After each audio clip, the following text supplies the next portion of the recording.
Goes on to continue on to look at Theravada form, stripping away some of the Pali and the overlayers of tradition and language that go over the meaning of the chants. So in this case, we want to look at the northwest Thailand Chom temple evening chanting, and very similar to the morning chanting. This is designed to be reflecting back on the day. So in the morning you've got a lot of aspiration. And this one, it's again a respect to the Triple Gem, the homage, the recollection and the celebration of the Buddha, but also mixed with it forgiveness of faults. So if you're doing those two, morning and evening, you have a really good sense that you're leading a good life and clearing it up as you go. You know, as you work your way through the difficulties of the daily life. People talk about daily life as if people in monasteries don't have daily life, but they do as well. So the Buddha's 9 qualities, but then also forgiveness of faults. Dhamma, the 6 qualities, and forgiveness of faults against the teachings. And Sangha, the 9 qualities, and forgiveness of faults against the Sangha by body, speech or mind. And then reflection after having used the robes all day long, and through the morning, and the lodgings and any medicines to make sure that they're properly respected and they don't just feed greed or accumulation or misuse. So this one goes up to 18 points here. I've done them in small and I'll expand each one of them as we go. So firstly, the 7th in that line. One is to offer the merits to teachers. This prevents also egoism and just only practicing all for yourself. Someone was talking about using crystals, but it was like not for anyone else. It's well, this kind of like, it's the same with the teachings. You start, that's good, and you start adding up, sort of attributes that you're getting from the Sangha, and you go, right, I'm going to use that for this. Well, then it's always to sort of make sure that the heart is being sort of turned out. So at least daily to reflect, and we often think that it should just spontaneously happen. But a lot of this is using in Buddhism, which is used a lot in Theravada, which is systematic reflection. So often people think that's not spontaneous, so it can't be real or something. But it's like systematic dana giving. If it's done, even it's 7 o'clock, we've got to go and have to prepare the thing and then go. It can generate from physical action the mental qualities as well. It's very important to consider about.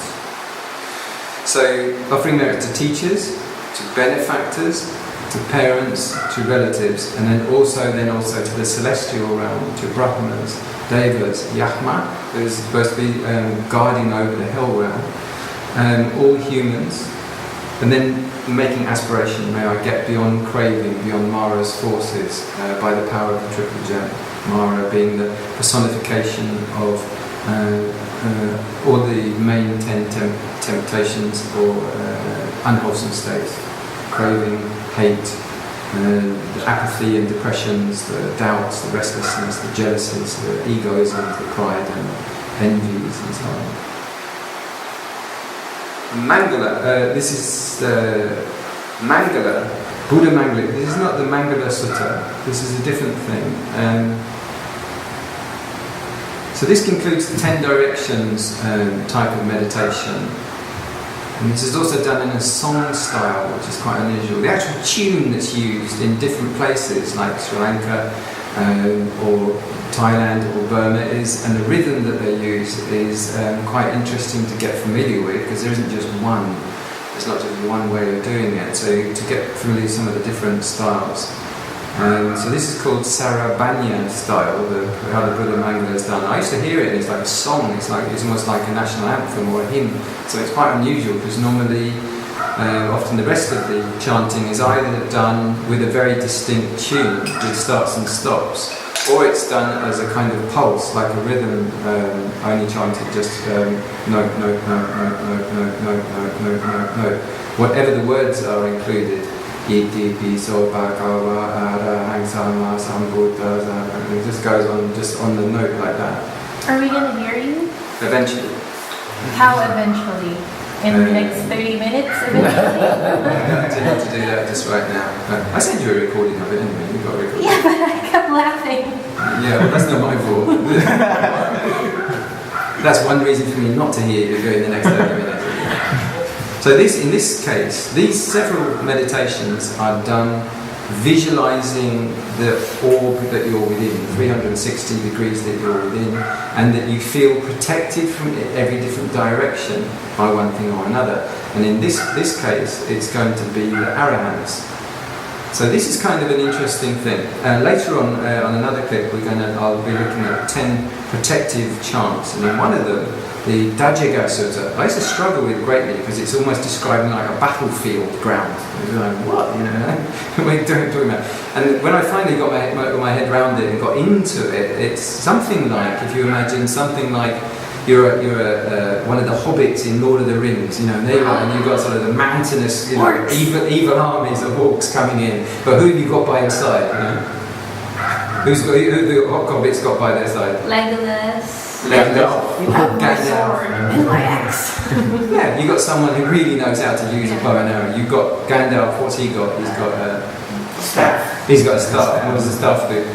Magic. So you've got someone like who can really handle, you know, and protect you. So you feel good, you know. If you were just a little hobbit against the, you know, vast armies of orcs with all their trolls and the Nazguls and the elephants with all of the armory and the, you know, like you're dead, aren't you? But with them, so this is this type of meditation where, you know, you've got Sariputta to your right. He's brilliant, you know, he's a genius. You've got Ananda, you've got photographic memory. You've got who else? Sariputta, Moggallana. You've got Moggallana. He's like brilliant at magic. He can do everything. You know, he can float, fly, meet dragons. He's amazing. You know, so you've got all of these like key characters around you, and it's to sort of like imagine how you feel being in the centre of that. This is largely this type of this one. So let's have a quick look at the characters that you encounter. So Moggallana and Sariputta are the sort of most powerful of the Buddha's teachers. They're the best teachers. Sariputta is always, if you see like a typical Sri Lankan shrine, for example, with the Buddha in the centre, you'll see one figure on one side, another on the other side who's got a dark blue skin. So it's not Father Abraham in the smoke. This is like, he's said to have come from an area of, you know how some black African people have almost black-blue, they almost have black-blue complexion. It's that kind of complexion. He was very, very dark-skinned. And showing the multiculturalism of the Buddha as well. He wasn't only like, you know, a nationalist, elitist or something. So Sariputta had a brilliant analytical mind and so on. He was able to teach the Abhidhamma, or re-pass on the Abhidhamma. Moggallana, excellent in all kinds of supernatural powers. The foremost, he could enter into the fourth jhana, a snap of fingers if he needed to do. He could make himself small enough to go through a keyhole. He could suspend himself in the air. There's that story about the misers who went up to the 7th story of the house to eat their biscuits because they didn't want to share them with anyone, and he floated up against outside the window. And they said, "Watch out! Look, you know, don't give him any biscuits." And he made the biscuits proliferate. And so many stories of Moggallana's capabilities. So you're surrounded by these guys, you know, really powerful. Kondanya, who's the first person to ever attain enlightenment in the Deer Park when the Buddha went and taught first to the 5 people who had practiced with him before. So he was already quite an adept, a yogic adept. Probably many jhanic factors, but he got the new bit, you know, the difference between just jhana and nibbana, and he got it. Ananda, photographic memory, and eventually became highly accomplished. Rahula, the Buddha's son. Kassapa, very strong in the Vinaya. Upali, the most strong in the Vinaya. And Gavampati, not the right spelling there, should be with the M as well. Gavampati. So it's good to also read about these people, the Buddha's disciples, get a feel for them, and then you can sort of, these kind of meditations start to get some emotional sense to them. They're a kind of armouring, psychic armouring, to feel like you're in powerful company, like I say. I mean, you know, when you watch the Lord of the Rings trilogy, if it's really real for you, it's really real, but other people are like, I've got no time for it. fairies and goblins and dwarves. But if you do read about them, and that's the aim of these kind of meditations, is each day to feel familiar with the characters of the Sutta, and then you can identify with it. You can identify with the teachings. Can you say a bit more about Gavanpati, because it's my first time to hear of him?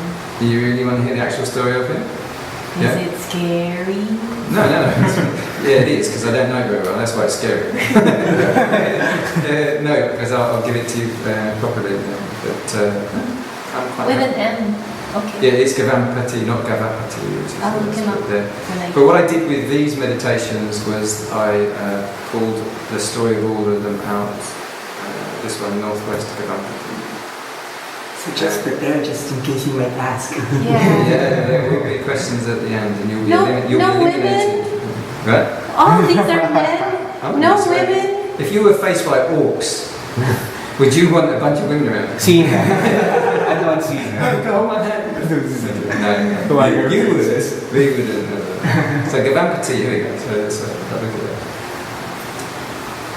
Gavampati Thera was an arahant. He was son of a banker in Benares, and one of the 4 lay companions of the Thera Yasa, who, when they heard of Yasa's renunciation, imitated him and won arahantship. Later, Gavampati lived in Anjanavana, that's a wood, at Sarkate. One day, when the Buddha visited the Anjavana, some of the monks accompanying him slept on the sandbanks. He makes the river rise up on the sandbanks of the Saravun. The river rose in the night and there was a great dismay. The Buddha sent Gavampati to stem the flood, so they were going to drown. They're just sleeping on the sandy banks of the river, but it rose up and it was all surrounding them. So he sent Gavampati there to stem the flood, which he did by his Idi power. The Buddha didn't even do it himself. He can't go and sort out, go back up the river with him. The water stopped up the fire, looking like a mountain peak, so it all like ramped up and everything like this. Think that can really happen? Yeah, like the parting of the Red Sea. Yeah, like that. I had a friend who backed up the River Thames. This is quite true. He's a guy he's about nearly 7 foot tall. He's a massive guy, like huge, called Big Al. And he was employed to dig. They were going to form a new lagoon enormously deep for yachts against the river. And he was asked not to do anything about the barrier, and they got the river, the actual River Thames, and they were going to form a sort of sluice gate. And he went ahead without them asking them, and it actually flooded. It burst through, and all the river started pouring in, like filling up the lagoon. It was over one weekend when he wasn't even supposed to be there, and this lagoon was massive, but it was just an open pit. And so they had a phone call down from all of the locks and the bridges further down, asking what was happening because the river was flowing backwards. So it can happen. In the time of Sikhi Buddha, he was a huntsman, and seeing the Buddha offered him flowers. Later he built a parasol and a railing for a tupa at Konargama. In the time of Kassapa Buddha, this is like one of the previous Buddhas, not even our one, he was a rich householder possessed of many cattle. One day he saw an arahant eating his meal in the sun for lack of shade and built for him a shelter and planted in front of it a sirisa tree. As a result, he was born in the chanting Mahaphradhatu world with the 4 Brahma protectors, and his palace was known as Serisaka. Gavampati was the teacher of Mahanaga. It is said that Serisamaka Vimana occupied Gavampati remained in the Charity Maharaj even after he left it. Yeah, there was one of the other arahants went up and found this building floating in the air, but it was empty. And they said, "What's this about?" And they said it was his thing, and he wasn't even there yet. They said it was just waiting for him. So when you do some good deeds, actually in a celestial realm, the fruit can be there, actually like ready, created, and waited.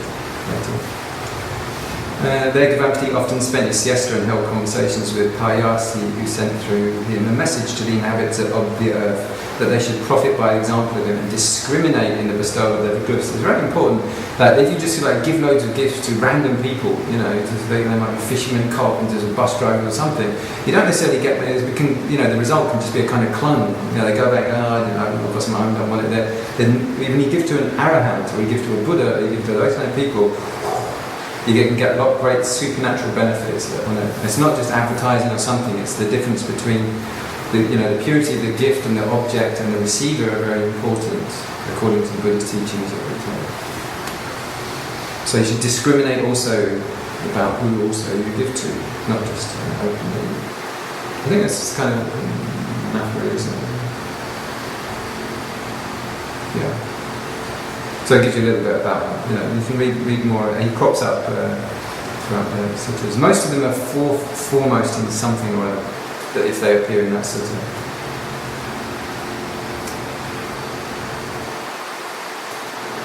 Okay? There, that's how it looks close up. So you actually visualize that. You know, the center would be where your kasina is, and the 4 major points, and then so you actually like visualize the horizon and your cardinal points and the in-betweens, and then consider the energy of that arahant. It's basically a saint. Then praise of Ajahn Tong. They've actually made a Pali chant, which is the Ajahn Tong is reputed to be an arahant. I can well believe it. And he's very aged now, but all his life he's taught hundreds of thousands of people and encouraged everyone on. So they've made a chant towards him, which is quite unusual to do that. And these are in Pali. Yes, that's in Pali also. Yeah, they had it composed. Then this is a very important part. Often the evening chanting in Sri Lanka, as I saw it, started with this. Was they would actually invite the devas to come from all the quarters of the universe to come and listen to what's going to be happening next, which is the teaching part. So often there's the chants that go on where they're radiated listening, but often there'll be also a teaching afterwards, and often they say that the devas like to hear this. Also, there's some quadrants of the celestial realms where they prefer, you know, they're like Buddhist temples almost. That's what they like to hear. Then a homage and refuge in the Triple Jam. Then wish for protection from kings. You know, you kind of corrupt government kings or just kings. Protection from thieves. Protection from humans and non-humans. Fire and water. From demons. Thorns, and then stars. So this can also be like astrology type. People who are, some people it haunts them. They're very strong about stars, so it gives them a sort of sense of safety. Diseases, wrong doctrines. Often this comes up. So protection against wrong doctrines. Wrong doctrines are that dangerous. Protection against enemies and unrighteous. And then 13 different types of wild animals and spirits. So often, like, if you ever go far down the Dhamma path, you might find yourself like I was like in a very, very wild area surrounded by miles of countryside, and there really are dangerous animals out there. And to sense that you're doing this every day and really protecting yourself, and they can be scorpions, or it can be like Russell's vipers or snakes that really can and do. You can hear them sort of rattling around, shaking off their skin once a month, but you know they're there. But it could be anywhere, you know, literally under anything, any time. Come back, put your shoes in, there might be one in there. You know, so you never know at any time where they are. But if you're putting out a psychic wish for protection, we were talking about an animal communicator. Very, very. If you Google animal communicator and see some of the work of some of these people, you see how communication with animals is very real. And one of the things the Buddha often said was, you know, people say, what can we do? We're going off in the forest, but we're really worried about the snakes. He would often say, make an aspiration to the king of the snakes. And I'm like, oh, come on, it doesn't fit my Western idea, you know, too much, like the king of the snakes. But when the animal communicator, I remember she was one in South Africa. And she made a sort of meditation, and she put a psychic wish out to the sort of chief over king, whatever, of all of the baboons it was, yeah. And then, you know, she just made a wish that I want absolute peace and I want conference with you to have a sort of liaison that we never, you know, we sort of make some diplomacy between the humans and your pack. And then she went and laid on a mountain, this sort of rock at the top. Suddenly all of these baboons came up and they all kissed her cheek. If you've seen this, go check it out. And the other one is the one with Diablo, the black leopard.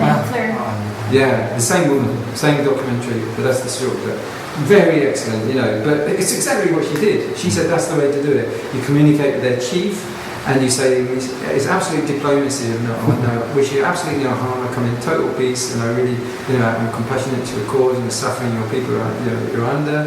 And I wish to sort of communicate love to you, and I'm going to go and surrender myself to it. And then they all came up, and they were like, groomed their hair and tied her and made her peace, and they're amazing. And they, you know, these are kind of big teeth.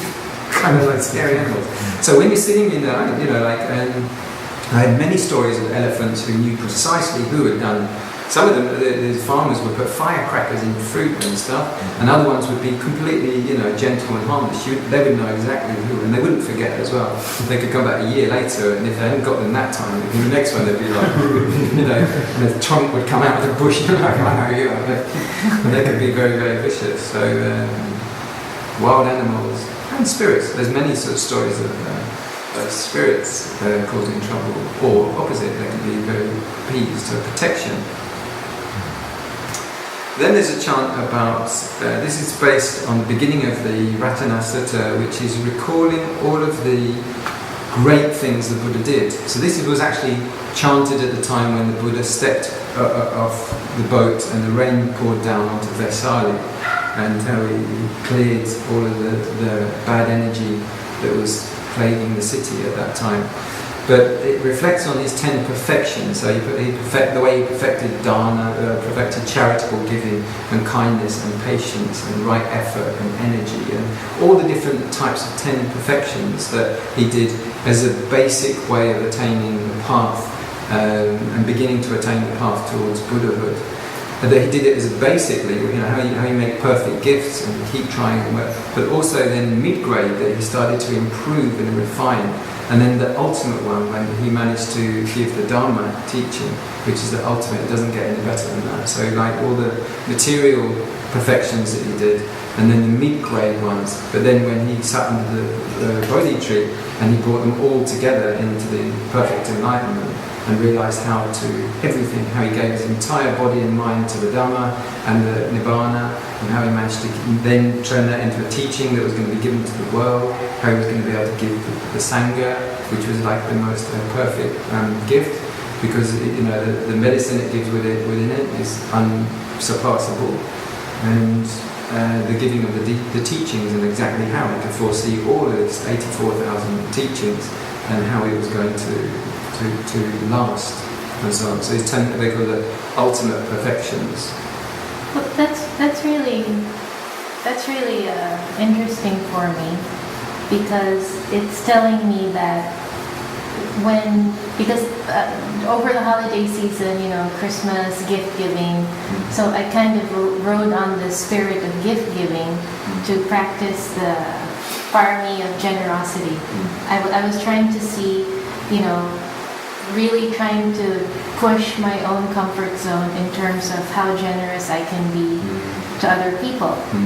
And there was a point in my gift giving where I was thinking, okay, like how far can I push the generosity? Is it measured in terms of wealth?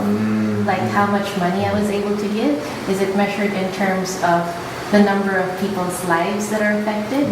Is it quantity? Is it something, a monetary figure? But then when you said something here, the thought came into me that, like, okay, the goal of all your efforts and practices at being generous is to eventually, ultimately, the pinnacle is to give the gift of Dharma. Yeah. And then, and then I was like, wow. So it's, because I was striving, like, okay, if I keep pushing generosity further and further out, like, where is this going to lead me? I just had this question, where is it going to end? I know it's something good, but, you know, the controlling part of me, like, I want a definite answer now. And then you just gave me that answer, like, okay, so all these things eventually is going to lead me to be able to give the gift of Dharma to other people. So it's nice because now I know what to hit for. Now I know where to aim my boat. Yeah, that's in the beginning, you know, because when you go to that kind of immaterial or giving, the Buddha said, like, give faith. If someone's got no faith, they really haven't got it, you can give it to them. You know, through some teaching, and they go, yeah, and you know, or their life was meaningless. They thought, you know, they got into materialism, you know, and then they discovered, whoa, suddenly all these other dimensions open up. And it's a lifesaver. You're giving them something like meaning in life. That's faith. You know, if you give them wisdom, you could, you know, open the. I gave my book. My dad, mum came to visit me. I gave him a bag full of Dharma books. And my dad was like, he came back. He said like every chapter is like a complete book. Again, Pandita's in this very life. He said, I never did anything like it. So I didn't realise you guys believed in heaven. You know, like, it's all in there, but it's a bit more than that, isn't it? And I was like, yeah, yes, there's a bit more than that, for example. Yeah, so giving those things, or being able to give people how to be charitable. Not only to be charitable, but how. You know, there's an art in itself. The Buddha taught us all that. You know, like, as the dawn comes out, so millions of people offering food. You know, it's an incredible trigger. You know, I love the Christmas thing. One thing that happened where I was living at is all poor people came to call at the house who didn't live around there. And Amy had gone off on holiday, but they'd left a box of gifts, you know, but only a sort of like a lot, but not that many. You know, it's like 20, you know, they handed out to the kids down the street. But people kept coming. And I was like, I haven't got anything to give, you know. I'm a monk, you know, what can I give like that? And I was like, where? There's stuff in the kitchen, right? And somebody left me a bag of raisins or something. I ended up giving like one raisin each, you know. They all this mecca as well. Like, oh, thanks very much. Because they didn't get nothing, you know. You didn't cut off the flesh of your arm? I had to put it back on again. They didn't want the eye either. So yes, this one, the 5 great giving ups, the Mahachaga. This was what you're talking about. To give your body, to give your mind, to give limbs. Do I say the Mahachaga? That's why I'm writing it down. Yeah, no, How do you spell chaga? C-A-G-A with a long A.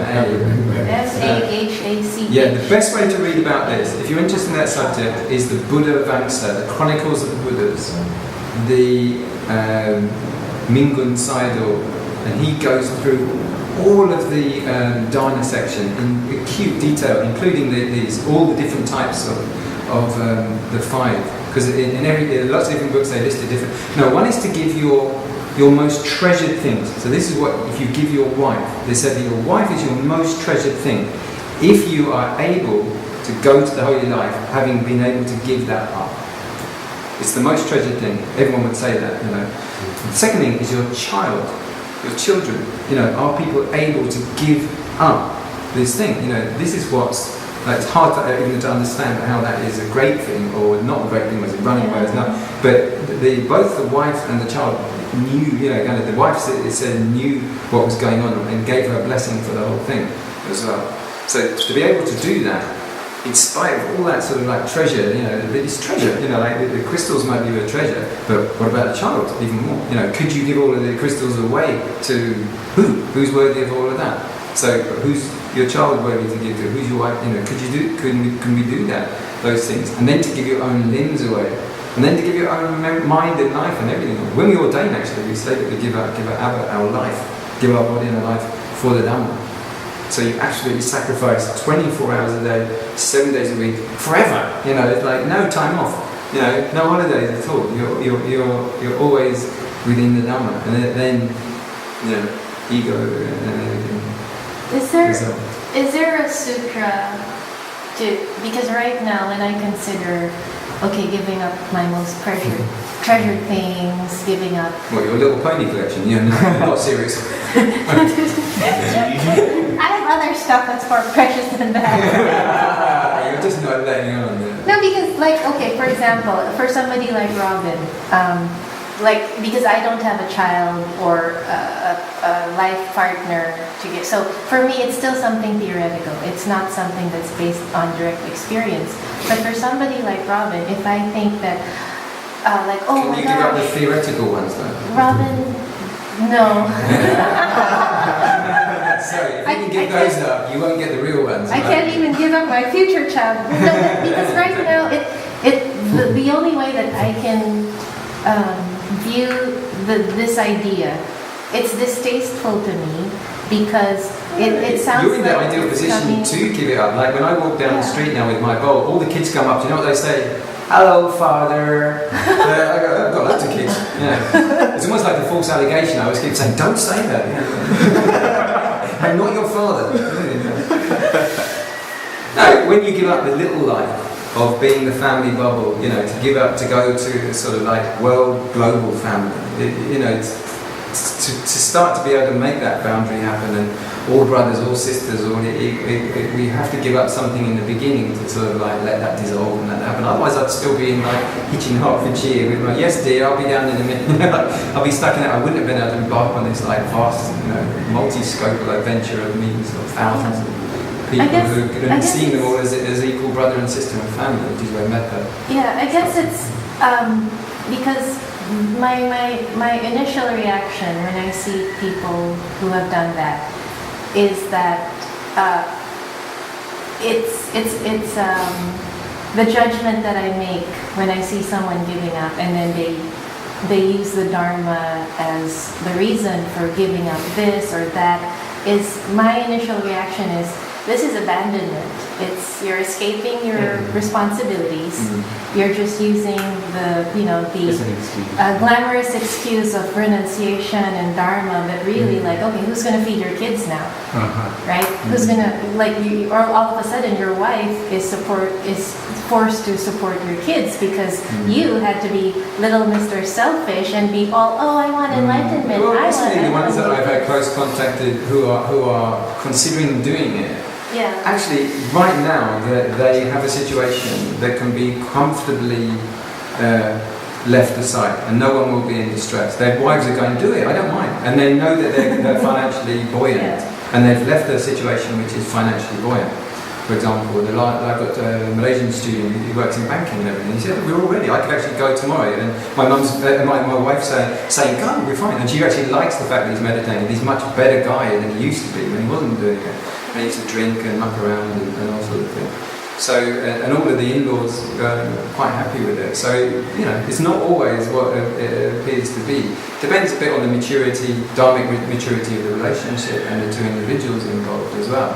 But you get two people, even they might have been working on that for many lifetimes, and they've got to a position of maturity and equanimity, and they don't need each other to grow, and they've got out of it. That's ideal, but that seems to have happened in the case of the Buddha. Right now, where it's even prior to birth, you know, bodies out there, Tabatinks of heavens, you know, they know what's going on. You know, it's not some drama, crisis, sort of soap opera type of sentimental, heartbreaking thing at all. It's quite complimentary. You speak with a lot of Thai or Sri Lankan wives, and they're honoured when either their son or their husband goes for it. They really encourage it. They like it. They get a house to themselves. Having a TV, car. It's not always abandonment in that sense. It depends what you're abandoning. It does depend on how mature the situation is and what form. But people have to be ready. If they do flee, escape, and neurotically scramble into they take all of those problems with them and immediately have exactly the same problems when they get into the tanka. And they'll usually latch on to someone of the opposite gender and get into the sort of same dingdongs that they just had. Yeah? So we're into the chanting. To reflect about the way that the Buddha perfectly did it. You'll see many people who imperfectly did it, but the Buddha did it with great perfection. To conduct his former lives, how he was working gradually to perfect, and his life and his enlightenment, so all the teaching career, 45-year teaching career. So that's a reflection all in itself, one by one of all those different things. And the Visali blessing, this very dramatic moment, the storms, storming and clearing all of the area of plague. That's the Ratana Sutta. It's not the Ratana Sutta. This is the beginning, the introduction section of the Ratana Sutta only, and that's added. Yeah, it's basically that when the Burmese chant the Ratana Sutta, they always chant this section on the beginning of it. But it's not, as the Ratana Sutta is very long. This is just a compressed introduction of it. But it's a reflection of the qualities of Buddhas. 10 perfections, mid-grade, all these different paramis. And everything that, the great giving up and all this sort of thing. Yeah. It takes a while to work that through. I don't expect you just from what I've said just to accept that. It's not. It takes a while to appreciate, the positive sides of the abandonment and also he didn't like, because you hear abandoned wives, and it's not like that. Not only people who have been actually abandoned, and some people just do cowardly run off, and the ladies are left in distress. It's not that. It's not something. The Buddha's wife, for example, was living in his father's palace. She didn't have a problem. She had food and everyone, servants and everyone to take care of her, and Rahula as well. So they were very well taken care of. It's not like he was leaving them destitute, to sort of beg on the street of the Calcutta metro or something like that. Next, about all those suffering. So this is an evocation of compassion. And it's reflection on all the different people in different types of suffering. Those suffering in fear, those suffering in grief, we share our merits. Having faith in giving to protect our virtue and go to our devas. And then protection by Buddhas, Pacheka Buddhas, Arahants as well. And then Bhavatu Sapa Mangalam, Rakhantu Sapa Devata. This is may every blessing be with you. This is all both outwardly and inwardly. You're wishing this for everyone else and automatically with yourself as well. It's a two-way thing.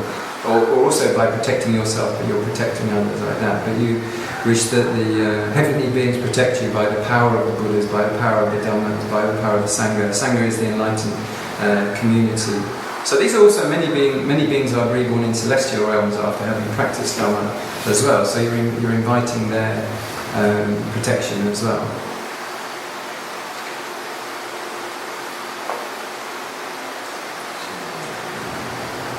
Sunandala. There's the same just in. And then you're wishing that, because you can keep on with these wishes which get bigger and bigger and sort of like more and more, expecting much more. So this is one is that you focus all the dana that you're able to do, like we're talking about the giving of dharma in that way, that you focus that kind of dana of generosity, of charitable giving to be a condition for nirvana. So after that you're actually aiming your life to attain nirvana, but through giving of dharma. So it's like that. So the more dharma you understand and you're practicing, the more your communication goes that way. But that will lead you to nirvana. So this is an aspiration, this one.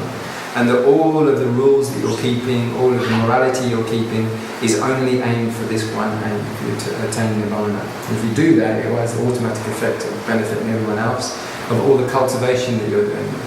So it should be all of those three aimed to attain the attainment of nirvana. So daily aspiration, and then inviting to rejoice. So these are actually going through the Brahma Viharas. Metta has already been done in every 10 directions, but also compassion. We think about all the beings of suffering. If that's done properly, the mind state that comes up is compassion. And this one is anumodana, which is mudita, which is like the joy in rejoicing at other beings' success. So in this case, it's inviting to rejoice devas. And devas, this will happen if you wish for the devas to congratulate and celebrate on all of this practicing going on. Devas love this. They come and they celebrate and they radiate, give them joy to see our own success. And this has a twofold uplifting experience. That parents, relatives, and then beings that can't practice anymore because they've fallen into low states. Devas, our teachers and our preceptors.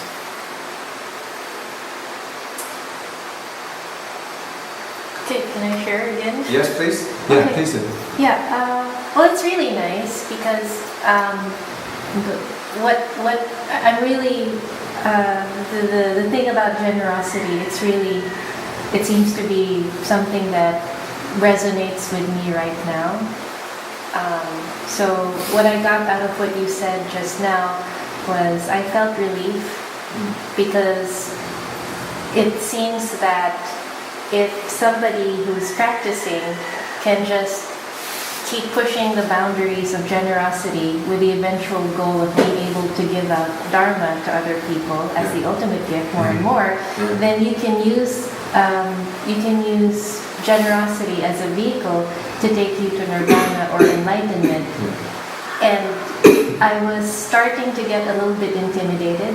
One of the reasons why I haven't read Mastering the Core Teachings of the Buddha yet is because I have this idea that, okay, the only way to cross, the ocean of suffering to enlightenment was to be the most powerful, precise, analytical, technical meditator I could be. And just looking at the roadmap, I was like, oh my gosh. I was like, there's a reason why I didn't study medicine in school. You know what I mean? Like, more stuff to read, seriously? That's what it takes? So I was intimidated by that. But then... No, it depends on the party of the temperament. I mean, some people are scholastic, analytic, minded, and some people aren't. The faith kind of character often works very well with generosity. Another thing to consider is that the mind state of mindfulness, the real one, which is very rare actually to get actually one moment of real mindfulness. According to Abhidhamma, for that mind state to arise, if it does arise, it will be perfectly surrounded with metta. And metta is also amplified and encouraged and supported by physical gifts and verbal words of love and kindness as well. So even through giving and generosity of food, and also mindfulness can be caused to rise up, because metta, if it's real metta, and that's difficult to, if you keep working to purify the actions through constant repeated efforts in lots of different ways with various degrees of success, the most successful ones, mindfulness arises with it, and it stills all the things like concentration, stillness of mind, composure, the mind falling very calmly on the object. If you give and the giving goes really well and you sit in meditation, you can arise very, very clearly, and then you're in a very good state if you know how to master that state and not get carried away with it. Not only to get a deva type of mind state, but also to work through the path very clearly as well. It's not that only you can't read your way into nirvana on this one, but the physical supports of actions can carry a long way. Okay. I was telling about a friend at an insight meditation centre, and I was sort of like, Luke wanted to talk about jhanas and all the things we talk about. And my friend put aside, he went off and he started offering clothes and all sorts of things to some tramps who slept in the temple. And it was a really big wake-up call that I've been very blunt and everything, and it shifted my perception that no, it doesn't matter where you are, anytime, you can always, for anyone, in any direction, any time, to break through everywhere. There's no rules about that. You always give, and that supports everything. Yeah, because it's difficult for me to maintain like this really technical body awareness of this, mind, what's happening in my body. If I'm low on energy, if I'm tired, if I'm hungry, if I'm upset about something, it's difficult for me to maintain a high level of awareness. So, but if I know that I can fall back on generosity if my energy level is low, that's something that's easy for me to do. Even if I'm tired, I know when I'm being generous versus when I'm being selfish. No matter how high or low my energy level is. So it gave me encouragement again, rather than just like staring at this high wall of insurmountable, oh my gosh, how am I ever going to get there? No, it's cultivation of skills, and that's what you're doing. You're doing a good job, so keep it up. Okay. You can't have selfishness and generosity in the mindset. Only one. So keep cultivating like that. And you don't have to do it only by meditation. You can do it through actions. So forgiveness to Buddha Dharma Sangha. Remember, this is the end of the day. Forgiveness from the abbot and blessing. Okay.